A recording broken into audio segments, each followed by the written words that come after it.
El jansenismo fue un movimiento religioso, teológico y espiritual nacido en el siglo XVII dentro del catolicismo, inspirado por las ideas de Cornelius Jansen, 1585-1638, obispo de Ypres, cuya obra Augustinus fue publicada póstumamente en 1640.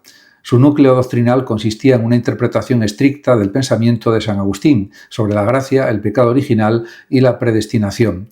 El jansenismo afirmaba que tras el pecado original el ser humano se encuentra radicalmente debilitado, hasta el punto de no poder realizar actos verdaderamente buenos sin la intervención de la gracia divina. Esa gracia, además, no se concede universalmente a todos, sino solo a algunos elegidos.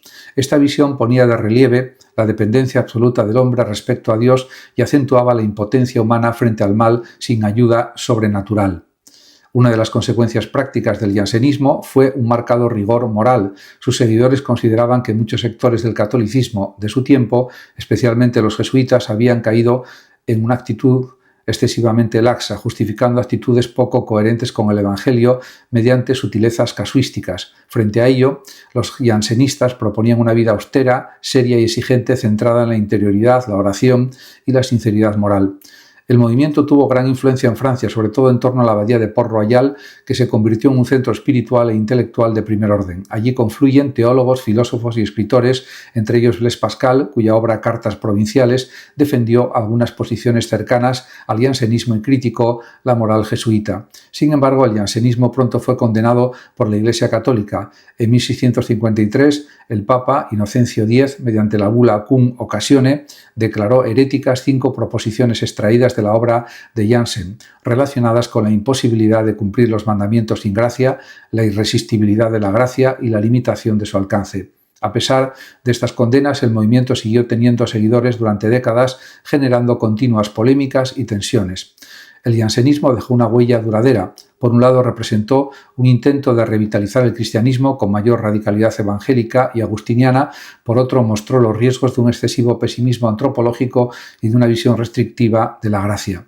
Aunque perseguido y oficialmente marginado, influyó en la cultura religiosa, moral y literaria de Europa y se convirtió en símbolo de rigor ético frente a la flexibilidad acomodaticia. Martín Lutero, 1483-1546, fue un monje agustino y teólogo alemán y es considerado el iniciador de la Reforma protestante.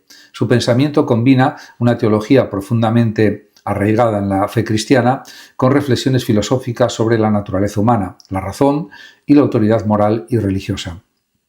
La obra central de Lutero no solo cuestiona la praxis de la Iglesia de su tiempo, sino que propone también un modelo de relación directa entre el individuo y Dios basado en la fe y la escritura. De este modo, el núcleo de la teología luterana es la doctrina de la justificación por la fe, sola fide. Según Lutero, el ser humano no puede alcanzar la salvación mediante obras, indulgencias o rituales. Solo la fe en Jesucristo y en su sacrificio redentor permite la reconciliación con Dios. Este principio contrasta con la visión católica de su tiempo, que insistía en la cooperación activa del hombre para alcanzar la gracia. Para Lutero, la gracia divina es un don gratuito e incondicional que no depende de méritos humanos. Y, además, otra idea central es la autoridad de la Escritura, sola Escritura. Lutero sostiene que la Biblia es la única fuente confiable de verdad religiosa, por encima incluso de tradiciones eclesiásticas o decretos papales. Esta perspectiva implica también una desconfianza hacia la autoridad jerárquica de la Iglesia, defendiendo el derecho del individuo a leer y comprender la palabra de Dios a su manera. Desde un punto de vista filosófico, Lutero reflexiona sobre la condición humana y la relación entre razón y fe. Considera que la razón humana por sí sola es limitada y caída, no puede alcanzar la salvación ni comprender tampoco plenamente a Dios. La filosofía, por tanto, debe subordinarse a la revelación divina. Sin embargo, reconoce que la razón sirve para la comprensión del mundo y de la vida social, aunque siempre dentro de los límites impuestos por la propia naturaleza pecadora del hombre. Y en este sentido, Lutero también desarrolla una concepción ética basada en la vocación y la responsabilidad individual. Cada cristiano tiene una llamada específica que debe cumplir en la sociedad y la vida diaria puede convertirse en expresión de fe si se realiza con honestidad y dedicación. Esta ética práctica combina la conciencia de la fragilidad humana con la exigencia de actuar según la voluntad divina. Y esto es lo fundamental. La filosofía de Blaise Pascal, 1623-1662, ocupa un lugar singular en la historia del pensamiento moderno. Matemático y físico de primer orden, también fue un pensador hondamente preocupado por la condición humana y por la tensión entre razón y fe. Su obra más influyente, Los Pensamientos, recoge reflexiones fragmentarias que buscaban fundamentar una apología del cristianismo dirigida a los escépticos de su tiempo. El núcleo de su filosofía reside en la constatación de la paradoja del ser humano. El hombre, según Pascal, es un ser contradictorio, grande por su capacidad de pensamiento, pero miserable por su fragilidad y sus pecados. De ahí su célebre definición. El hombre no es más que una caña, la más débil de la naturaleza, pero una caña que piensa. Esta frase condensa su antropología. La debilidad física del ser humano frente a la inmensidad del universo y al mismo tiempo la dignidad que otorga la conciencia de sí mismo. Pascal distingue con claridad entre los límites de la razón y la necesidad de la fe. Aunque fue un gran racionalista en el campo científico, sostuvo que la razón no basta para colmar la inquietud humana ni para resolver el sentido último de la vida. La razón nos conduce a reconocer tanto nuestra grandeza como nuestra miseria, pero no puede darnos consuelo. Solo la fe cristiana, según Pascal, aporta una respuesta. De ahí su famosa apuesta. Dado que la existencia de Dios no puede demostrarse racionalmente, conviene apostar por la fe, pues si Dios existe se gana todo, si no existe, nada se pierde. En su filosofía también aparece un fuerte tono existencial, anticipando en parte preocupaciones del existencialismo de Kierkegaard varios siglos después. Pascal describe la distracción como uno de los grandes males de la humanidad. Los hombres huyen de sí mismos a través del entretenimiento para no enfrentar el vacío y la finitud. La verdadera sabiduría consiste en reconocer esa condición y abrirse a Dios. Su pensamiento, por tanto, combina elementos de la ciencia moderna, de la tradición agustiniana y de una sensibilidad preexistencialista. Pascal muestra que el ser humano es a la vez luz y sombra, razón y pasión, grandeza y miseria. Frente a la autosuficiencia racionalista de Descartes, su filosofía propone humildad y apertura a lo trascendente. Esa tensión permanente entre fe y razón sigue otorgando a su obra una muy profunda actualidad. Juan Calvino, 1509-1564, es un reformador francés, una de las figuras centrales de la Reforma protestante, cuya teología sistematizó y expandió muchas de las ideas que habían surgido con Martín Lutero. Su obra principal, Institución de la religión cristiana, constituye un tratado teológico y filosófico en el que aborda la naturaleza de Dios, la condición humana, la salvación y la organización de la vida cristiana. En el núcleo de la teología calvinista se encuentra la soberanía absoluta de Dios. Según Calvino, Dios es omnipotente, omnisciente y perfectamente bueno, y su voluntad determina todos los acontecimientos. Esta concepción conduce directamente a la doctrina de la predestinación. Antes de la creación, Dios ya ha elegido quiénes serán salvados y a quiénes serán condenados, no por méritos humanos, sino por su designio soberano. La gracia no puede ser resistida ni conquistada, es un don exclusivo de los elegidos. Esta visión refuerza la dependencia total del hombre respecto a Dios y enfatiza la humildad y la necesidad de vivir en obediencia a su voluntad. Calvino también subraya la autoridad absoluta de la Escritura. La Biblia es la única fuente segura de verdad religiosa y su estudio y comprensión son esenciales para la vida cristiana.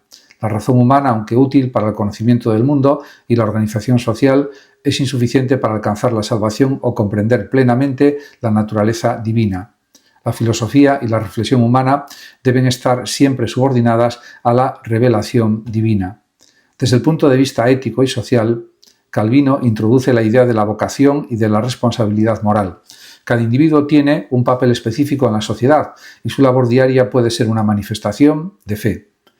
La ética calvinista promueve el trabajo diligente, la honestidad y la disciplina personal como expresiones de obediencia a Dios y como señal de pertenencia a los elegidos. Otro aspecto relevante es la organización de la comunidad cristiana. Calvino defendió un modelo de iglesia con autoridad compartida entre ministros y ancianos basado en la disciplina y la participación activa de los fieles, lo que contrastaba con la jerarquía centralizada de la Iglesia católica. En síntesis, la teología de Calvino combina una concepción rigurosa de la soberanía divina y la predestinación, con un énfasis en la obediencia, la ética y la vida comunitaria. Su pensamiento ofrece una visión integral del cristiano como ser dependiente de Dios, responsable en la acción moral y comprometido con la transformación de la sociedad según principios divinos. Esta coherencia entre doctrina, ética y organización social explica la duradera influencia del calvinismo en la religión y también en la cultura occidental. La relación entre el pensamiento de Cornelius Hansen, conocido como Jansenio, y San Agustín de Hipona constituye el núcleo doctrinal del jansenismo, un movimiento teológico y espiritual del siglo XVII que influyó profundamente en la Iglesia católica europea. Jansenio se inspiró en la obra de San Agustín, especialmente en los textos que abordan la gracia, el pecado original y la incapacidad del ser humano para alcanzar el bien por sus propios medios. Para él, la lectura agustiniana era no solo teológicamente rigurosa, sino también una guía ética y espiritual para la vida cristiana. San Agustín había sostenido que tras el pecado original la naturaleza humana quedó debilitada y corrompida, incapaz de realizar actos verdaderamente buenos sin la intervención de la gracia divina. La gracia es, según Agustín, un don gratuito e imprescindible que permite al hombre colaborar en su salvación. Jansenio adoptó esta perspectiva como principio central de su pensamiento, destacando la absoluta dependencia del ser humano respecto a Dios. La gracia, en su interpretación, no es accesible a todos por igual, solo quienes son elegidos por Dios la reciben y su acción es irresistible. Esta visión de predestinación radical lo situó en oposición a los jesuitas de su tiempo, quienes defendían un mayor margen de libertad humana para cooperar con la gracia. Más allá de la teología, Jansenio también incorporó de Agustín la idea de la vida interior y la exigencia moral. El jansenismo promovió la austeridad, la disciplina y la humildad como principios éticos fundamentales, siguiendo la concepción agustiniana de que la verdadera grandeza del hombre radica en reconocer su debilidad y su total dependencia de Dios. La espiritualidad jansenista enfatizaba la sinceridad personal, la oración constante y la renuncia a los placeres mundanos como medios para acercarse a la perfección cristiana, reflejando la ética ascética que Agustín proponía en sus escritos. En síntesis, Jansenio puede considerarse un intérprete y reformador de la obra agustiniana, aplicando sus enseñanzas a la Iglesia del siglo XVII. Su jansenismo no surge como una invención doctrinal, sino como un intento de revitalizar el cristianismo mediante el retorno a la pureza del pensamiento de San Agustín. La doctrina de la gracia, la predestinación y la moral estricta, heredadas del obispo de Hipona, conforman la base teológica y espiritual del movimiento que buscaba corregir lo que percibía como actitudes laxas y mediocridad moral dentro del catolicismo de su tiempo. De este modo, el pensamiento de Jansenio no solo refleja una fidelidad intelectual a San Agustín, sino que también ofrece una perspectiva ética y espiritual coherente, centrada en la humildad, la dependencia de lo divino y la seriedad moral.